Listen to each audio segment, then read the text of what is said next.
Orang berpikir heran, apa yang mereka kejar ke Palestina? Andai ada orang ingin merebut Irak, masuk akal. Merebut Irak karena banyak sumur-sumur minyak.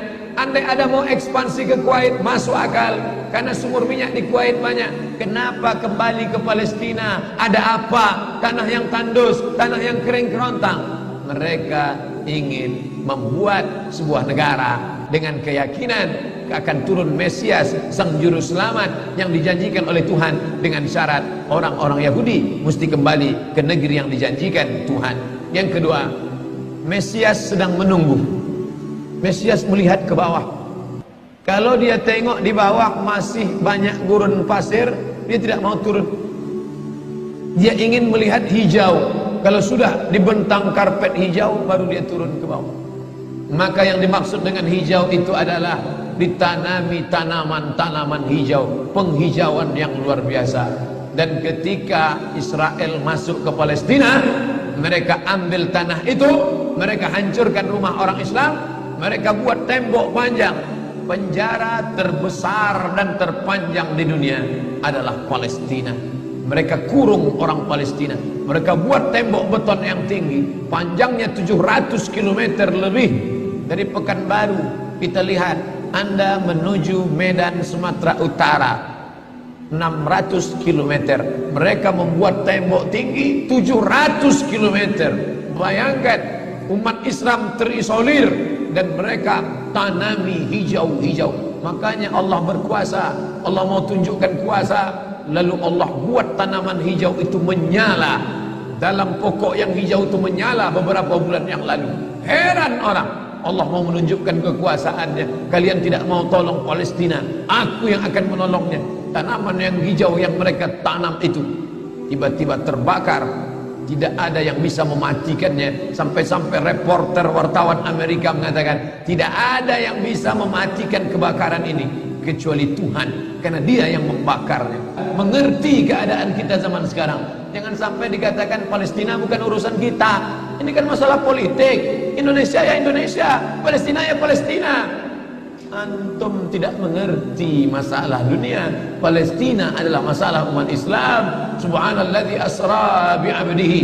Maha suci Allah yang sudah memperjalankan hambanya minal masjidil haram, dari masjidil haram ilal masjidil aqsa, masjidil aqsa, masjidil aqsa Palestina. Kita yang tertulis dalam kitab suci kita bahwa kita punya ikatan emosional. Kenapa kita tidak yakin itu? Yahudi ajarannya dibuat-buat, ajarannya mitos, tapi mereka punya keyakinan yang luar biasa. Mereka rebut negeri itu, mereka kuasai, mereka hancurkan negeri musuh. Atas dasar apa? Keyakinan bahwa Mesias akan datang. Yang kelima, apa yang mereka lakukan untuk Palestina? Mereka meyakini ada Temple of King Solomon, tempel, kuil King Solomon, Raja Sulaiman. Datang pula orang Indonesia latah, dikatakannya Sulaiman ini kerajaannya bukan di Palestina, di Yogyakarta, Sleman.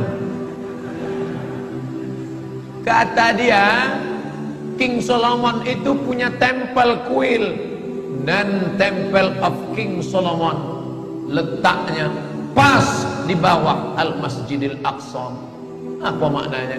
Mereka mengeruk setiap hari, bulldozer, traktor, ekskavator, terus mengeruk keliling Masjidil Aqsa. Mereka ingin meruntuhkan Masjidil Aqsa. Tulis Temple of King Solomon, enter, pilih image, tampak gambar, replika.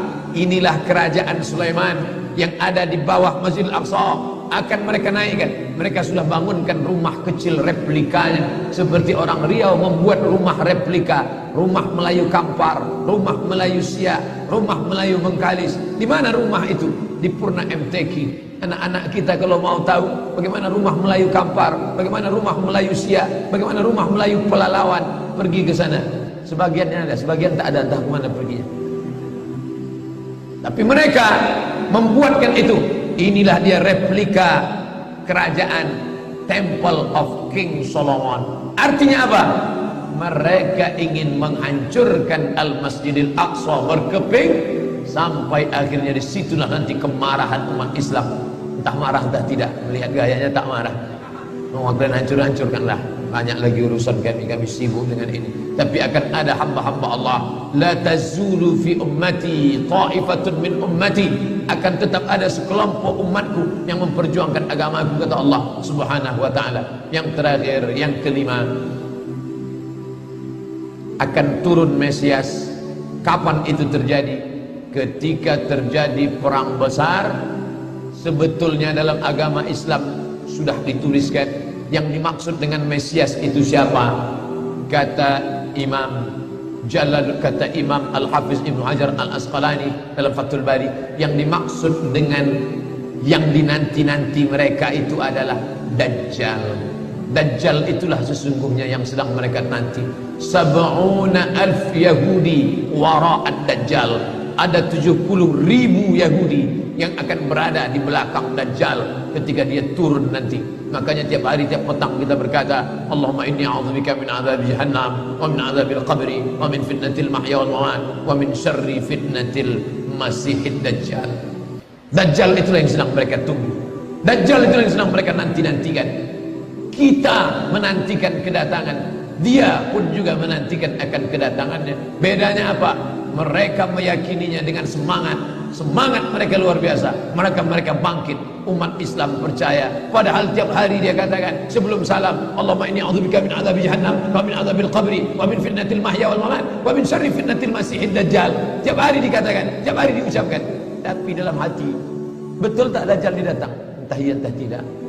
Mereka yakin Dajjal akan datang, tapi mereka katakan itulah pemimpin kami, itulah Tuhan kami, itu adalah jelmaan daripada Tuhan kami, itu yang akan menghancurkan dunia, dia akan menjadi panutan kami.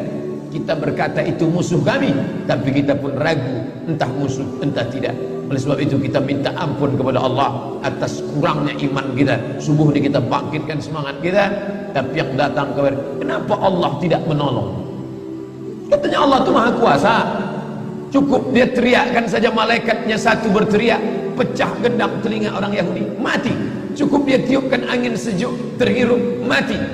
Kenapa tidak dia matikan saja Yahudi itu? Datang Syekh Muhammad Jibril, Syekh Dr. Muhammad Jibril, Syekh Profesor Dr. Muhammad Jibril, dosen tafsir Al-Azhar. Kami undang, mahasiswa Indonesia mengundang di waktu di Mesir dulu kuliah.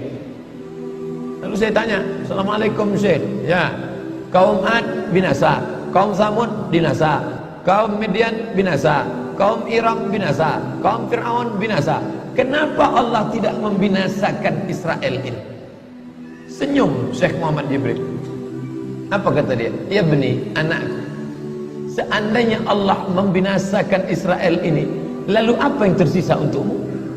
Ditunjuknya saya. Seandainya Allah membinasakan Israel ini, lalu apa yang tersisa untukmu? Diam saya. Allah sengaja sisakan ini sebagai medan jihad kita menolong agama Allah Subhanahu wa ta'ala.